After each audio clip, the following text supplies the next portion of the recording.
लगातार सदन के अंदर प्रदेश के विकास के लिए जो महत्वपूर्ण नीतियां बननी थी या जो भी कार्यक्रम आगे चलने हैं उन सब पर चर्चा हुई और बड़ी सकारात्मक रूप से चर्चा हुई।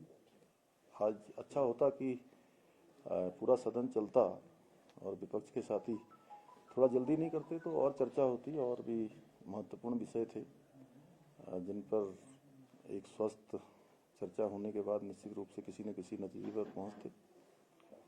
मैं समझता हूं कुल मिलाकर सदन अच्छा चला, सत्र अच्छा हुआ है और अनुपूरक बजट आया है। अनुपूरक बजट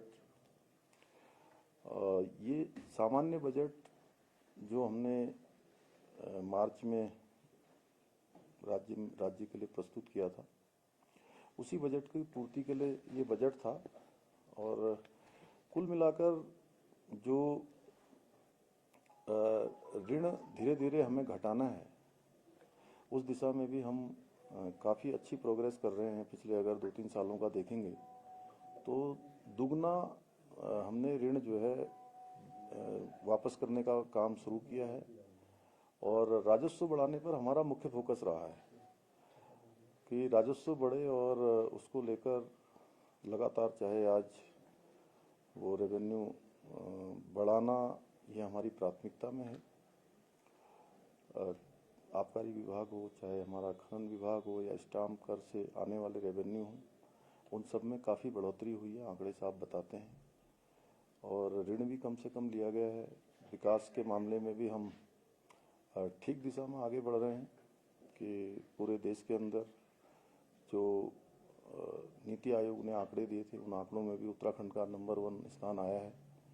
इसके साथ साथ जो हम राज्य के विकास के लिए जो प्राथमिकता लेकर चल रहे हैं कि ईईपी के प्रोजेक्ट हैं, केंद्र सहायता पोषित योजनाएं हैं, नाबार्ड की योजनाएं हैं जिनमें हमें कहीं पर 72% का अनुदान मिलता है जिसमें 28% राज्य को खर्च करना होता है। ईईपी के जो प्रोजेक्ट हैं उनमें 90% हमको केंद्रांश मिलता है और 10% राज्य को खर्च करना होता है। जितनी हमारी परिसंपत्तियां हैं वो परिसंपत्तियां भी हमारी ठीक प्रकार से जो है आगे केवल सफ़ेद हाथी के रूप में न रहें।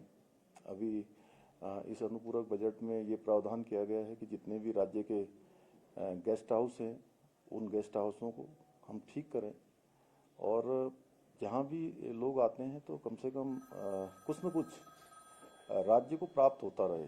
ये नहीं कि हमने सब चीज़ें बना दी और बनाने के बाद केवल और केवल उसमें हम पैसा खर्च करते रहें।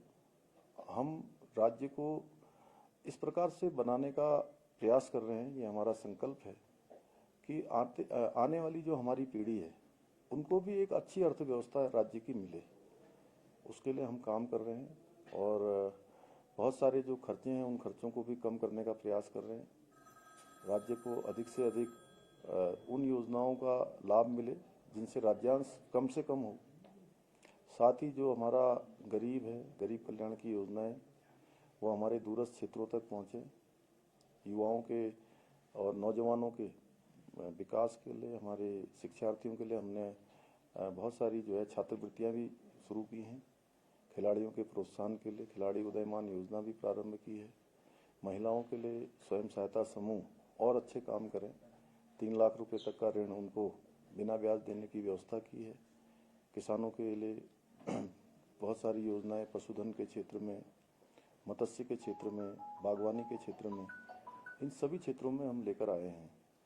कुल मिलाकर मैं कह सकता हूं कि अनुपूरक बजट जो हमारा सामान्य बजट था उस बजट को पूरी तरह से धरातल पर उतारने का ही एक अंश है और उसी दिशा में हम प्रयास कर रहे हैं। दंगाइयों पे नियंत्रण हो सके, इससे संबंधित एक विधेयक आया है, जो भी क्षति होगी उसकी भरपाई हो सके, इसको आप किस तरीके से देखते हैं? देखिए, राज्य के लिए चूंकि इस प्रकार का ये कानून बहुत अति आवश्यक था। पिछले दिनों हल्द्वानी में 8 फरवरी को घटना हुई थी बनभूलपुरा क्षेत्र में, जहां पर प्रशासन के लोगों को, पुलिस के जवानों पर और विशेषकर महिला पुलिस पर और आप ही जैसे सभी पत्रकार भाइयों पर जो वहां पर कवरेज करने के लिए गए हुए थे, उन पर जानलेवा हमला हुआ, उपद्रव किया गया, तोड़फोड़ की गई और बड़ी एक हिंसा वहाँ पर करना चाहते थे लोग। इसको समय रहते जो है कंट्रोल किया गया, प्रशासन ने, पुलिस के लोगों ने। इस प्रकार की घटना राज्य के अंदर कहीं भी नहीं होनी चाहिए। और ये कानून लाने के पीछे हेतु यही है कि कोई भी अब इस प्रकार की घटना करने के बारे में तो बहुत दूर की बात, किसी के दिमाग में भी नहीं आए कि हम मुझे घटना करनी है या इस प्रकार का अपराध करना है। क्योंकि राज्य हमारा बहुत शांत है। राज्य के अंदर सभी लोग एक दूसरे के साथ बहुत प्रेम पूर्वक रहते हैं, आपस में भाईचारे के साथ रहते हैं। बड़ा सौहार्दपूर्ण, प्रेमपूर्ण यहाँ व्यवहार रहता है सबका एक दूसरे के साथ। तो उत्तराखंड के अंदर, देवभूमि के अंदर इस प्रकार की चीज़ें बिल्कुल भी स्वीकार योग्य नहीं है। इसलिए हम ये कानून लेकर आए हैं कि अब कोई भी दंगा करेगा, उपद्रव करेगा, तोड़फोड़ करेगा, आगजनी करेगा, संपत्तियों को नुकसान पहुंचाएगा, तो उस संपत्तियों की नुकसान की भरपाई की एक एक पाई की कीमत उसी दंगा करने वाले से वसूल की जाए। मुख्यमंत्री ने अपनी महिलाओं की हिंसा की बात करी। बांग्लादेश में जो महिलाओं के साथ हो रहा है, लगातार आपके तमाम भाषणों में वो दर्ज सुना था। ऑलमोस्ट इस पर क्या कुछ कहना चाहेंगे? नहीं, देखिए, देवभूमि के सभी लोग बांग्लादेश में महिलाओं के साथ जो इस प्रकार अत्याचार हो रहा है उसकी हम निंदा करते हैं और इसमें सब लोगों को आगे आकर इसका समर्थन करना चाहिए। और जो लोग सनातन की बात करते हैं, जैसे कल चूँकि हाउस की बात है, अब मैं आज हाउस में ही बोलना चाहता था, हाउस थोड़ा पहले चला गया, नहीं तो मैं वहीं बोलता। और देवभूमि उत्तराखंड का एक एक व्यक्ति इस हिंसा के खिलाफ है, चाहे कोई भी हो, चाहे हमारे वो काजी जी भी हों जो कल बोल रहे थे वहाँ सदन के अंदर। सीएम साहब, कल जो है खानपुर के विधायक है उमेश कुमार, उन्होंने एक मामला उठाया था। उनका कहना था कि उत्तराखंड की सरकार को गिराने के लिए 500 करोड़ रुपए इकट्ठे किए गए थे। नहीं, देखिए, अब चूंकि उन्होंने सदन के अंदर बोला है तो निश्चित रूप से प्रोसीडिंग में भी आया है सदन की, और इस पर निश्चित रूप से हमारी एजेंसियां और आपने कोई निर्देश दिए एजेंसियों को? नहीं, अभी सदन के अंदर दिया है, माननीय विधानसभा के अंदर उन्होंने बोला है, तो जरूर मैं समझता हूँ कि इसकी छानबीन होगी। आप लोगों के पास ऐसे इनपुट हैं सर, क्या ऐसी कोई ताकतें ऐसा करने की सोच रही है या ऐसा कर सकती हैं? अब सदन के अंदर कल आप सब लोगों ने सुना। सर, एक सवाल ये है कि हरीश धामी जी ने उत्तराखंड में बड़ा विषय आए हैं सर, किस तरह से सर उसको लिए बाकी काम कर रही है राज्य सरकार? नहीं, देखिए, आपदा हमारी बहुत प्राथमिकता में है। आपने देखा होगा कि आपदा का कोई भी कहीं पर भी आपदा आई है तो सबसे पहले तो हमारे प्रशासन के लोग, आपदा प्रबंधन के लोग, एसडीआरएफ के लोग और एनडीआरएफ के लोग हमेशा मौके पर पहुंचे हैं और 24 घंटे हमारा तंत्र पूरी तरह से सक्रिय रहा है।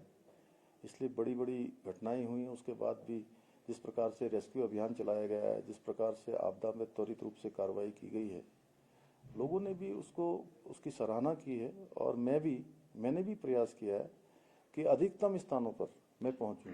और मैं बताऊं कि अभी केदार घाटी में आपदा आई, मैं 2 बार वहां पहुंचा और दोनों बार वहां पर जाकर मैंने स्थलीय निरीक्षण भी किया, समीक्षा भी की, और जो हमारे तीर्थयात्री श्रद्धालु फंसे हुए थे उनसे भी मिला। उसके बाद घनसाली क्षेत्र में 3 बार बादल फटा और तीनों बार मैं मौके पर पहुंचा हूं। इसी प्रकार से पूरा हमारा प्रशासन, सरकार पूरी तरह से संवेदनशील है। और आज जो माननीय विधायक हरीश धामी जी ने भी यहाँ पर अभी मुझसे भेंट की है, उन्होंने अपने क्षेत्र के बारे में की, और वो पहले से भी, क्योंकि सीमांत क्षेत्र है और उस क्षेत्र में आपदा बहुत ज़्यादा आती है वहाँ भी, तो हमने कहा है कि सरकार प्राथमिकता के साथ, क्योंकि कोई भेदभाव जैसी बात ही नहीं है, हम तो समावेशी विकास चाहते हैं। समेकित रूप से प्रदेश के हर कोने में कहीं भी आपदा आएगी तो हम उस पर त्वरित रूप से काम करेंगे। हरीश धामी जी ने अपनी देखिए, माननीय विधानसभा अध्यक्ष जी ने एक वहाँ से विनिश्चय दिया था कि आधे घंटे विपक्ष इस पर बोल ले।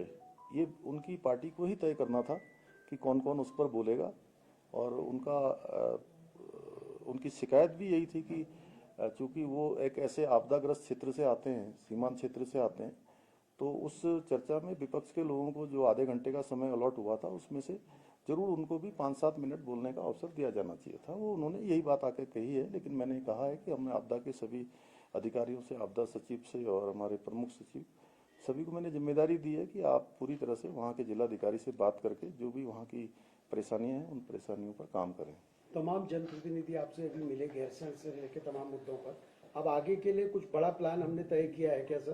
पहले भी आपने कहा अब आगे बड़ा सत्र भी चलाया जाए और ग्रीष्मकालीन राजधानी है तो कुछ दिन यहाँ से बैठाने की कोई तैयारी हमारी?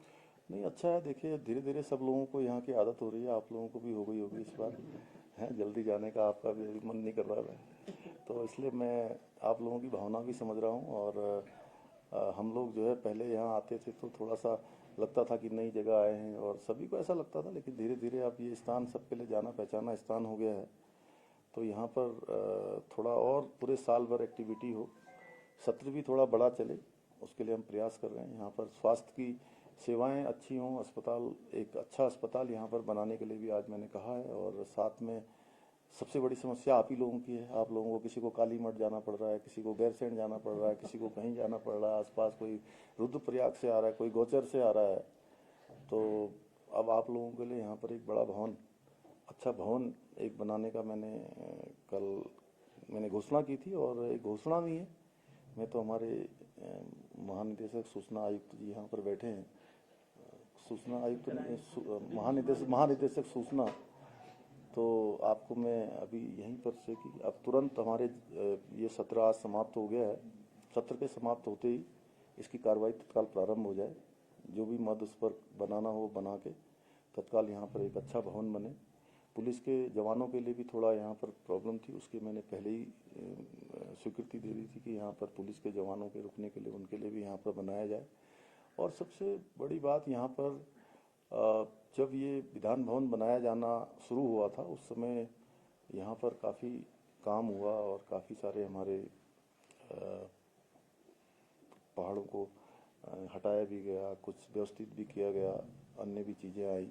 भराड़ी देवी का यहाँ पर मंदिर है, माँ भराड़ी की बड़ी कृपा है, उनकी कृपा हम सब पर बनी रहे। मैंने संस्कृति सचिव उनको कहा है कि एक मंदिर यहाँ पर, भव्य मंदिर भी उनका यहाँ पर बनाया जाए। और वो मंदिर यहाँ के जो हमारे पुरोहित लोग हैं उनसे वार्ता करके यहाँ पर बनाया जाए। और भी जो सुविधाएं हैं, क्योंकि मैं विधानसभा अध्यक्ष जी से भी मैंने अनुरोध किया था कि कुछ भवनों को छोड़कर यहाँ पर साल भर एक्टिविटी हो, उसके लिए एक सचिव हमारे नियुक्त होंगे और वो सबसे बात करके समन्वय करेंगे जिससे कि साल भर यहाँ पर चलता रहे। क्योंकि इतना बड़ा भवन यहाँ बन चुका है, इतना बड़ा इस्टेब्लिशमेंट है, ये अगर साल भर खाली रहेगा तो इसका मेंटेनेंस भी बहुत बड़ा है। तो हमको वह भी सोचना है जो हमारे इस अनुपूरक बजट में, और जो हमारा वित्तीय प्रबंधन है उस वित्तीय प्रबंधन में यही है कि जितने भी हमारी बड़ी बड़ी बिल्डिंगें बनी हैं, स्ट्रक्चर बने हैं, वो केवल और केवल जो है खर्च ही न करें बल्कि कुछ हमारे राज्य को उससे आय भी प्राप्त हो। तो यहाँ के लिए सर नोडल अधिकारी तैनात करने जा रहे हैं? अभी इसके बाद जाकर एक बड़ी बैठक हम लोग इस पर करेंगे और जो भी जरूरी है यहाँ के लिए करेंगे ग्रीष्मकालीन राजधानी के लिए। ठीक है।